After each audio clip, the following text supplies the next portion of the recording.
Hello दोस्तों, आपका एक बार फिर से स्वागत है एनसीईआरटी समृद्धि क्लासेज में। आज हम पढ़ेंगे पाठ लालन गीतम का हिंदी अनुवाद और उसके साथ ही इस पाठ का हम अभ्यास भी देखेंगे हिंदी अनुवाद के साथ में। उदिते सूर्य धरनी विहस्ती, कि जो सूर्य उदय होता है तो धरती हंसती है, इनकी धरती प्रकाशित होती है। पक्षी कूजयति कमलम विकसित सती, पक्षी चहचहाते हैं और कमल विकसित होता है, इनकी खिलता है कमल का जो फूल है।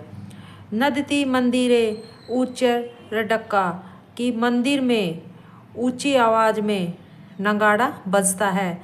सरिते सलीले सेलती नौका, और नदी में डगमगाती यानी कि हिलती डुलती नौका चलती है, नाव चलती है। पुष्पे पुष्पे नाना रंगा, यानी प्रत्येक फूल अलग अलग रंग के हैं। तेसु डियंते चित्र पतंगा, और वहाँ उन पर तितलियाँ मंडराती है। वृक्षे वृक्षे नूतन पत्रम, कि वृक्ष प्रत्येक वृक्ष के यानी कि पेड़ के नए पत्ते हैं। विविध वर्णीय विर्भाति चित्रम, और भिन्न भिन्न रंग अलग अलग चित्र सुशोभित कर सकते हैं, इनकी दृश्य दिखलाते हैं।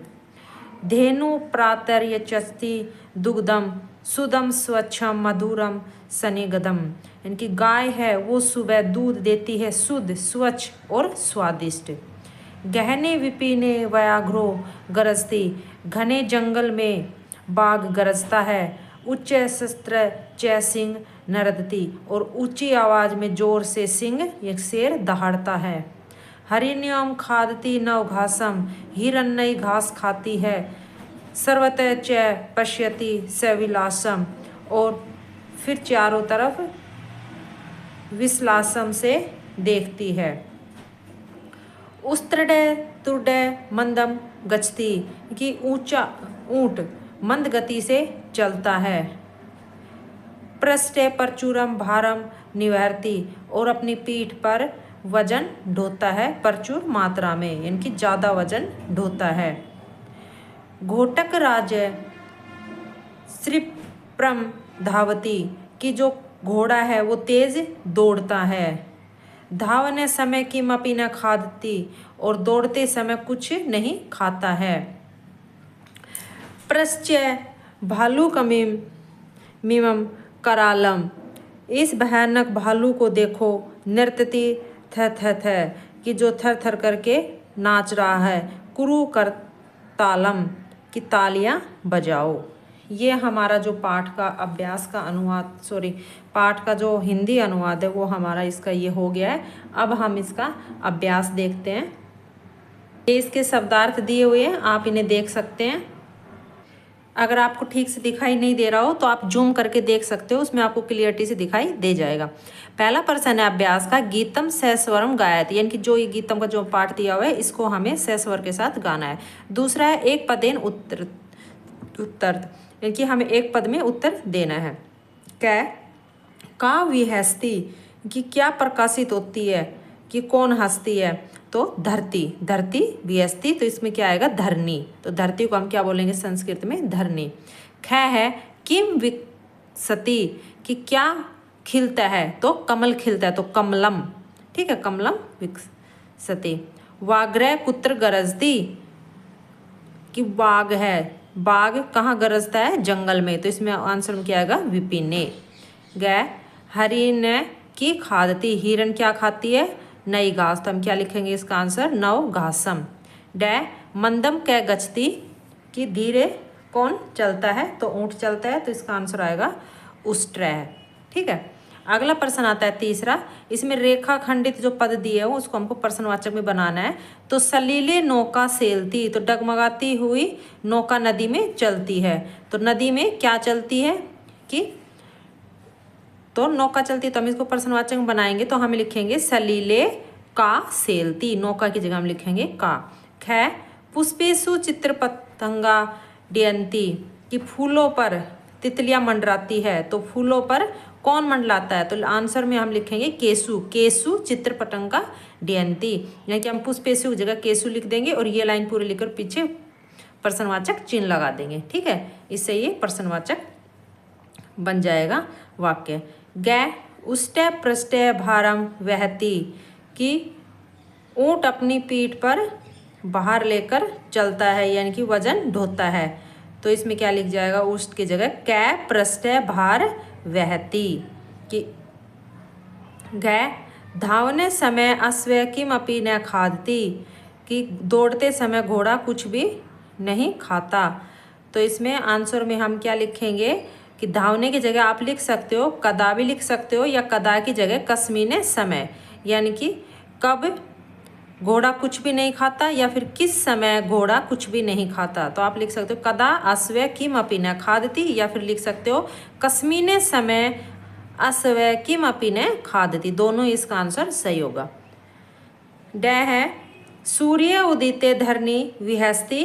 तो आंसर में हम क्या लिखेंगे यहाँ पे, कस्मीने उदिते धरती विहस्ती। ठीक है, और पीछे लगा देंगे प्रश्नवाचक चिन्ह, यानी कि जो हमें यहाँ पर रेखा खंडित रेखा कर रखी है, अंडरलाइन कर रखी है, उस शब्द को हटाकर उसकी जगह हम ये सारे शब्द लिख देंगे और पीछे क्या बनाएंगे, प्रश्नवाचक चिन्ह बना देंगे। ठीक है, क्योंकि हमें प्रश्नवाचक वाक्य बनाने हैं इसलिए। अगला प्रश्न है चौथा, इसमें समानार्थक शब्द आपको बताना है। ठीक है, जो दिया हुआ है यहाँ पे। तो इसके अंदर धरनी, धरनी का क्या आएगा, पृथ्वी। करालम भयंकरम, सलीले, सलीले का आएगा जले। विपिने, विपिने का वने। हरिने, हरिने का मृगे, और मंदिरे का देवालय। ठीक है, ये इसका हो गया। अगला प्रश्न आता है पांचवा। पांचवें प्रश्न के अंदर हमें मिलान करना है। इसके अंदर विलोम शब्द के अनुसार, तो मंदम, मंदम का आ जाएगा उच्च है। ठीक है, यानी कि धीरे का तेज। नीचे श्रीप्रम कठोर है। सनिग्धम पुरातनम न्यूतनम। अपर्याप्तम का पर्याप्तम। ठीक है, इसका ये मिलान हो जाएगा। अगला प्रश्न है छठा। छठा प्रश्न के अनुसार हमें यहाँ पे जो उचित कथन दिया हुआ है, इसके अनुसार हमें प्रश्न में इसमें उसके आंसर लिखना हाँ या ना। ठीक है, यानी कि जो दिया हुआ है वो कथन उचित है या नहीं, तो उसके अनुसार हमें हाँ और नहीं लिखना है। क्या है, धावने समय अश्व खादती, कि दौड़ते समय घोड़ा खाता है। तो इसमें क्या आएगा, नहीं। तो नहीं को हम लिखेंगे न। अगला है उष्टे पृष्ठे भारम न वहती, ऊंट अपनी पीठ पर वजन नहीं ढोता। तो इसमें भी न आएगा। सिंह है नीचे क्रोस्ती, कि सिंह जो धीरे बोलता है। तो इसके अंदर भी क्या आएगा, न। पुष्पेशु चित्रपता डैनती, कि फूलों पर तितलियां मंडराती है। तो इसमें क्या आएगा, हाँ। तो हाँ को हम लिखेंगे आम। वने व्राग्र गरजती, कि वन में बाघ गरजता है। तो इसका भी क्या आएगा, आम। च हरिने नव घासम न खादती, कि जो हिरण है वो घास नहीं खाती। तो इसमें क्या आएगा, न। अगला प्रश्न है सातवां। सातवें प्रश्न में हमें जो दिया हुआ है, इसमें निर्देश अनुसार परिवर्तन करना है। तो इसके अंदर पहला जैसे दिया हुआ है चित्र पतंग है, तो इसके अंदर प्रथमा और बहुवचन के अनुसार ये जो शब्द है ये बनेगा चित्र पतंगा। ठीक है, इसी तरह से हमें भल्लू कै का बताना है। तो भल्लू कै का तृतीया और एक वचने के अनुसार बनेगा भल्लू केन। उष्टे का पंचमी और द्विवचने के अनुसार बनेगा उष्टाभ्याम। हरिने में सप्तमी और बहुवचने के अनुसार शब्द बनेगा हरिनेषु। वर्गा का द्वितीय और एक वचन के अनुसार बनेगा वर्गायम। और घोटक राज्य का संबोधन एक वचने के अनुसार बनेगा हे घोटक राज्य। ठीक है, तो ये हमारा सातवां प्रश्न का उत्तर था। अगला प्रश्न आता है आठवां। आठवें प्रश्न में चित्र को देखकर हमें जो पद दिए हैं उसको वाक्य बनाने हैं। ठीक है, तो हम क्या लिखेंगे, सूर्य उदेति, कि सूर्य उदय होता है। तो सूर्य और इसमें क्या आ जाएगा, उदेति। खगा कूजयति, पक्षी चहचहाते हैं। ठीक है, कमला विकसंती, कमल खिलता है। तो कमलानी विकसंती। बाला क्रीडयन्ति तो बाला क्रीडयन्ति कि बालक खेलते हैं। और चित्र पतंगा डयन्ते कि चित्र पतंगा डयन्ते कि तितलियाँ मंडराती है। ठीक है, तो ये हमारा जो पाठ था ये पूरा हो गया है। इसका हिंदी अनुवाद भी हो गया और अभ्यास भी। अगर आपको वीडियो अच्छी लगी हो तो प्लीज़ लाइक और शेयर ज़रूर करें। अदर क्लासेस की साइंस वीडियो देखने के लिए आप वीडियो के डिस्क्रिप्शन में जा सकते हो, वहाँ पे आपको लिंक मिल जाएंगे, उसके अंदर आपकी सारी वीडियो है, वहाँ पे आप देख सकते हो। Thank you for watching this video.